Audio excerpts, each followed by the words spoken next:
আমার বুঝে আসে না মানুষ এতগুলো গুনার ভার নিয়ে রাতের বেলা ঘুমায় কিভাবে। আপনি চিন্তা করেন যে আপনি সারাদিন শুধু গুনাহের কাজ করলেন, সারাদিন গুনাহের কাজের মধ্যে আপনি লিপ্ত। আপনি রাতের বেলা যে আপনি ঘুমাচ্ছেন, আপনার ভিতরে কি অনুশোচনা হয় না যে এই সময়টাতে রাতের বেলা আমি যে ঘুমাইলাম রবের নাফরমানি করে, এশার নামাজ না করে ঘুমাইলাম, সারাদিন নামাজের কোনো খবর নাই, দান সদগার কোনো খবর নাই, রবের সাথে কানেকশনের কোনো খবর নাই, আমি যে ঘুমাইলাম।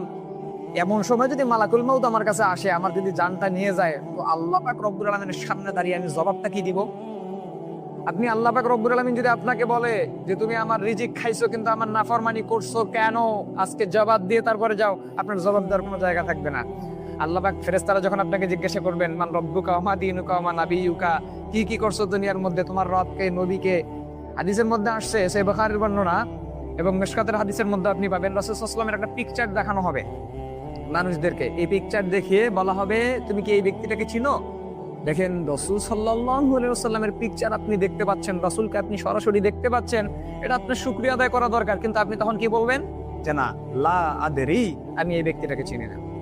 রাসূলের পিকচার দেখানো হবে আর আপনি বলবেন যে আমি এই ব্যক্তিটাকে চিনি না। তাহলে যারা ইমানদার বান্দা তারা কিভাবে চিনবে? তারা তো রাসূল সাল্লাল্লাহু আলাইহি ওয়াসাল্লামকে দেখে নাই, তারা কিভাবে চিনবে? তারা চিনবে এজন্য কারণ তারা রাসূল সাল্লাল্লাহু আলাইহি ওয়াসাল্লামের প্রত্যেকটা সুন্নাহ, তার আদর্শ অনুযায়ী নিজের জীবনটাকে করেছিল। কেন তারা চিনবে? কারণ আল্লাহ পাক রব্বুল আলামিনের প্রত্যেকটা বিধিবিধান তারা মেনেছিল। এজন্য তারা রাসূল সাল্লাল্লাহু আলাইহি ওয়াসাল্লামের এই পিকচারটা দেখে চিনতে পারবে এবং বলবে এটাই হচ্ছে আমাদের শেষ নবী মুহাম্মদ সাল্লাল্লাহু আলাইহি ওয়াসাল্লাম, যিনি কিয়ামতের ময়দানে সমস্ত নবীরা বিপদের মধ্যে থাকলেও আমার নবী আমার জন্য সুপারিশ করবেন ইনশাআল্লাহ। সো আপনি কি বুঝলেন? আপনি এতগুলো গুনাহের ভার নিয়ে আপনি রাতের বেলা ঘুমান কিভাবে? আমার তো বুঝে আসে না।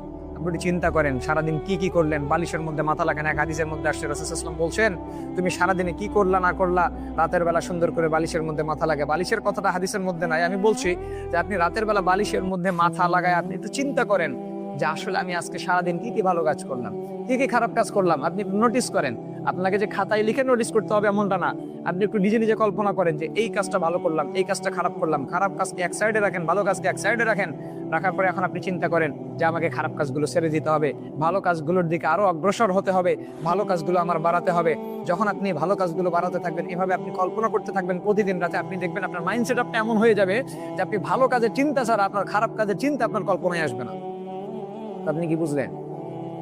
আপনাকে রব্বে কারিমের সাথে কানেকশন তৈরি করতে হবে এবং এই গুনাহের ভার নিয়ে আপনি রাতের মধ্যে ঘুমাতে যায়েন না। আমরা শুধু তখন আমাদের বিবেক ফিরে যখন আমাদের সামনে কোনো লাশ দেখা যায়। যখন আমরা লাশ দেখতে পাই তখন আমরা অনুতপ্ত হই, ইস এই লোকটা মারা গেল, আমাকে তো একদিন মরতে হবে, তো ঠিক আছে আমি নামাজ পড়বো।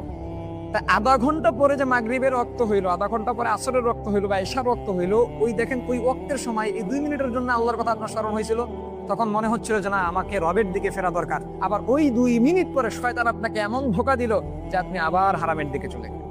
এর মানে শয়তান শুধু বসে আছে আপনাকে ধোঁকা দেওয়ার জন্য, কিন্তু আপনি বুঝতে পারতেছেন না শয়তানের ধোঁকা আপনি নিচ্ছেন, কিন্তু শয়তান যে কিভাবে আপনাকে ধোঁকা দিচ্ছে, সেখান থেকে যে কিভাবে বের হইতে হবে ইনস্ট্যান্ট, সেটা আপনি বুঝতে পারতেছেন না।